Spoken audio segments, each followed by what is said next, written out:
designing a maternity leave as an online business owner. This is the second child that I have birthed and therefore designed a maternity leave around. And for anyone who is new to my channel or who doesn't know me personally, my first maternity leave was followed by life-threatening complications that left me hospitalized for a month.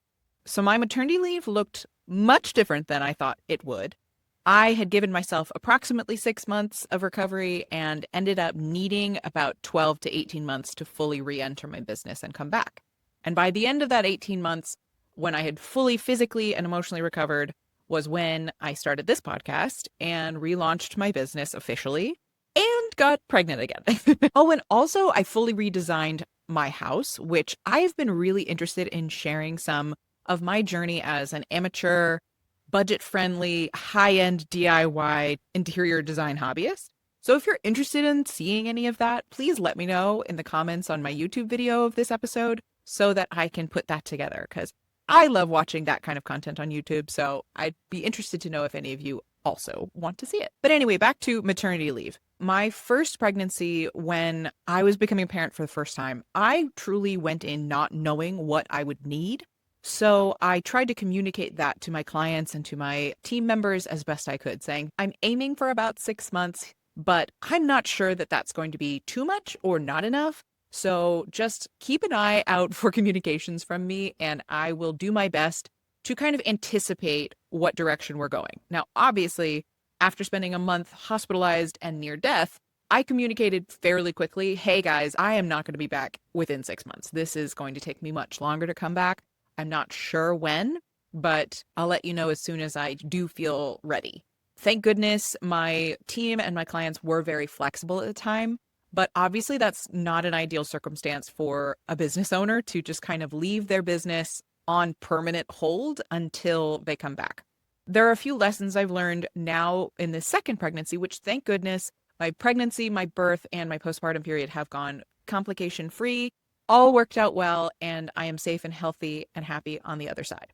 So here are a few things that I learned in this second maternity leave that I think improved on my experience. My first tip is give yourself more time than you think you need.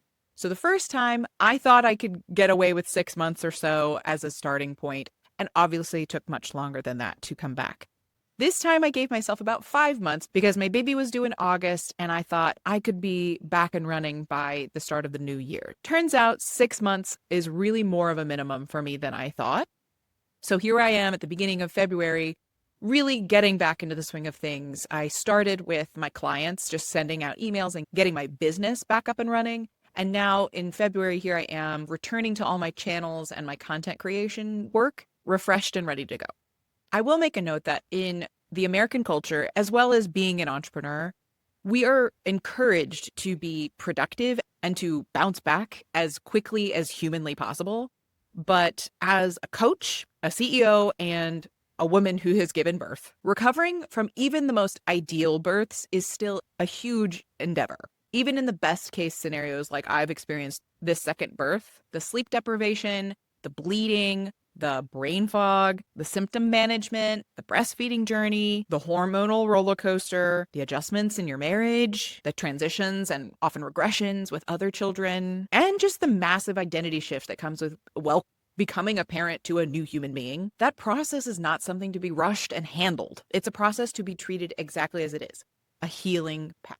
So if you set up your business to operate smoothly without you for, let's say, 6 weeks, but then you end up needing 4 months, 6 months, or even like me, a year. What then? What happens to your business? What happens to your clients? What happens to your income? You're left either ignoring your needs and jumping in way too quickly after childbirth to get things moving by yourself again, or you're left scrambling to figure out how to pivot while dealing with all those other things that I just mentioned. So all that to say, give yourself more time than you think you need so that then if you decide to come back sooner, you can. My next tip is to get more support than you think you need. That can look like a daytime nanny, a nighttime nurse, or a newborn care specialist, a postpartum doula to help you with your recovery, or even just a pre-planned calendar full of blocked weeks with family or friends that are coming to the house on rotation to help you. Really call upon your village and use your resources to bring in support. My last tip, and the one that has made the biggest difference this maternity leave, is to hire help to run things while you are away. So that could mean that you need to gather enough resources, aka revenue, towards the end of your working period so that you can fund your business while you are away. Or you need to think about creating a new revenue stream that is self-sustaining and can fund the support that you're paying while you're away. And I say this because just like in tip number 1, when I talked about how the timeline can be unpredictable, but we want to give ourselves a robust and comfortable space after childbirth, you want to have the freedom to pivot or to just really step fully away while you are away. And if you need to pivot, it's all on you to do so if you have no other support built into your business. What that can look like is a personal assistant or some sort of manager, project manager, content manager, paid by the hour or the project that keeps the important pieces of your business running. For me, what that looked like was simply my content management. One of my highest priorities in my business right now is building out my channels on social media and this podcast.